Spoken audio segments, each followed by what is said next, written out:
Hello, my name is Cody. I'm with the Writing Center here at Fullerton, and today we have a video about formatting your essays.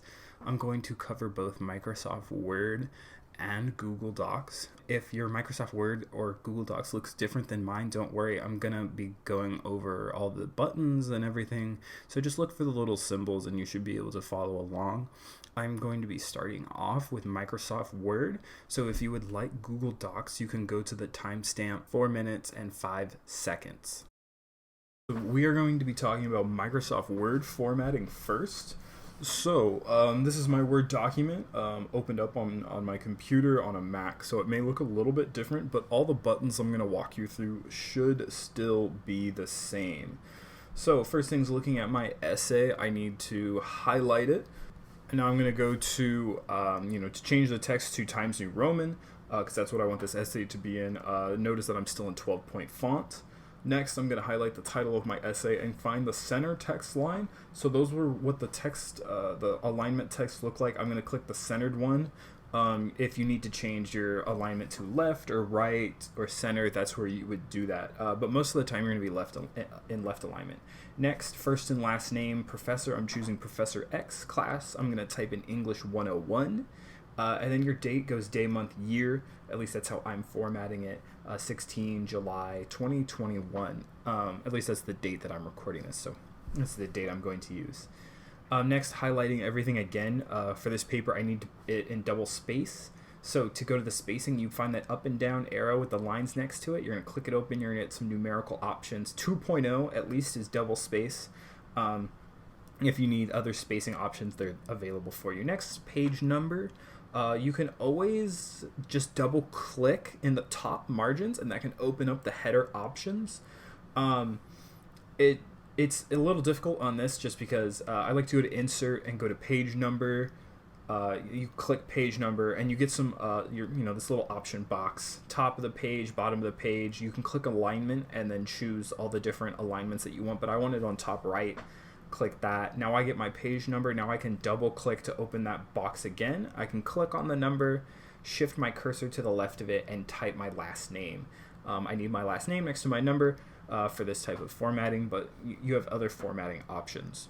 I'm going to highlight that because I want it in Times New Roman. I want it to match the rest of my paper. So I can just highlight, go to home, click Times New Roman, and it's there. And just to get out of the header menu, you could double click, or there is a close header option. Next is margins. Using the ruler can be a pain, so I like to go to layout. So you should have a layout tab on any types of Microsoft Word that you have. Click the margins button, and you have options there. Normal is probably the most obvious one because it's 1 inch, 1 inch, 1 inch, 1 inch margins all the way around, which most of the time you'll use. But going to custom margins, you can do some more customizing with your margins. This dialog box will open up, and then you're able to do like custom margins. A lot of the times with things like Word document, you may want to change your bottom margins to something a little smaller than 1 inch margins, because it can end up looking kind of funky if you put everything at 1 inch margins, and sometimes your bottom margins will be a little bit larger. So sometimes playing with that a little bit will help balance that out a little bit better. It doesn't always happen, but I've noticed that it does happen sometimes. But that's really everything with margins. I'm just going to go back in, change mine to 1 inch margins. But that's everything for Microsoft Word with formatting wise. Okay. Next, we're going to talk about Google Docs. So thank you very much for being here. This is the section on formatting for Google Docs. So first things first, looking at my essay, I have an unformatted essay in Google Docs. Looking at my essay, I have my name, my title, my paper. First things first, I want to get this out of Arial because I want it in Times New Roman. So I'm going to highlight everything, go back to the top, click on the Arial box, the font box, go to Times New Roman. Next, I'm going to click it to 12-point font just because I don't know why Google Docs always puts everything in 11 at the start. Next, I'm highlighting the title of my essay. I'm going to the alignment button. That alignment button will let you change left, center, or right alignment. I want my title centered. I'm going to click the center align just in case you need to change your alignment around or anything. Left align. You also have like right align right there, and then there's justified. First and last name, professor, I'm going to just put Professor X for this, and class, I'm just going to put English 101. Normally for MLA or any type of formatting, day, month, year is the best, so 16 July 2021, that's the date I'm going to use.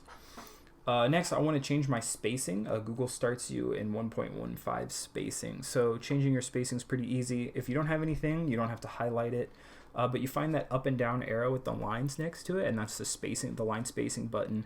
Google tells you exactly, you have single, 1.15, 1.5, and double.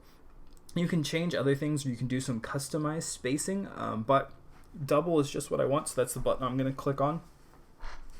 Next, we want our page number. So page number is very easy. Double click different first page options. You just click page number, gives you your page number. I'm going to show you through insert, page numbers, and you have your options of, top of the page, bottom of the page. If you have a title page, I'm doing the top of the page. It opens up my header box. I'm going to move my cursor to the left of the number, type my last name. Google Docs saves my font, so it is already in Times New Roman. Next, changing my margins can be a little difficult with those measurements, so I like to go to File and go to the page setup. It's all the way at the bottom, but here, like whole document, my margins, my orientation, that's where all of this changes. So I see here I have 1 inch, 1 inch, 1 inch, 1 inch already set in, and that's kind of where I want it at. But sometimes the bottom margins can be wonky, so I like to kind of mess with it a little bit just to make sure it's actually truly at 1 inch, because just sometimes it can get a little messed up, a little bit, kind of not truly 1 inch because of the spacing issues and stuff like that with my paper. So I always like to double check to make sure it's actually in 1 inch margins all the way around. Now we're going to talk about widow and orphan lines. These are going to be brought up in formatting because you definitely don't want these in your essay. They can make your essay look awkward or weird. Widow line is my top example over there on the right with the red arrow. So a widow line is just where there's one line of a paragraph at either the end of a page or at the beginning of a page.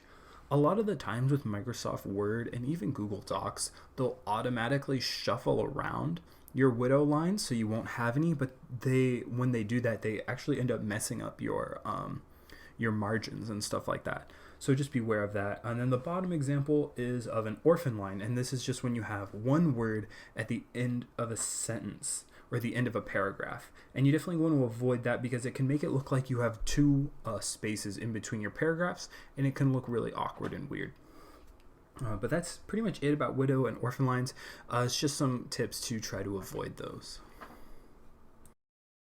The last section of this video is going to be about what not to do in a college essay. I'm going to just cover a few things to not do in your papers that will help you get higher grades, but will also just make your papers look better formatting wise. First things first, definitely try to exclude wordy sentences. Really try to just give you like the bare bone basics of a sentence. So like I have an example of a wordy sentence, which is, it is very unusual to find someone who has never told a deliberate lie on purpose, where a much clearer example of that would be, it is hard to find someone who has never lied before. You don't want to make your teacher struggle or your professor struggle to understand what you're saying. Next, definitely don't change any of your formatting around. In the first half of this video, we went over formatting in both Microsoft Word and Google Docs. So don't change anything around. For instance, like making your period size larger than like the standard 12-point font to try to increase your space on your paper. You make it look like you have more pages than you actually do. It'll make it pretty obvious. Your teacher will just look at that and be like, because the spacing itself will be altered by that larger period, so it'll look really weird. Don't like change your margins around or anything like that. On the bottom, I have a little example of what larger periods look like, so you can tell what not to do because they look very large and the spaces do look bigger than what a normal space would. As I said before, don't change your margins for your essay. So changing your margins, it's something that's very noticeable. On the bottom left, I have an example of a 1-inch margin paper, and on the right, I have a 1.1-inch margin paper. This is a very, very small change. This is something that you might change to try to increase your page length of your paper. As you can see, it does not give you that large of an increase in page length. As you can see, the left example, ends in the entire full page, and the right example, it just looks a little bit squished on the paper, right? So, and then that last line is just a little bit longer, but it's pretty obvious. The left example is taller, thinner. The right example is more smushed on the paper. So as you can see, it really doesn't give you that much room, and it's pretty obvious that a large change has been made. So again, don't mess with any of your formatting. Stick your formatting to the standards of what it should be.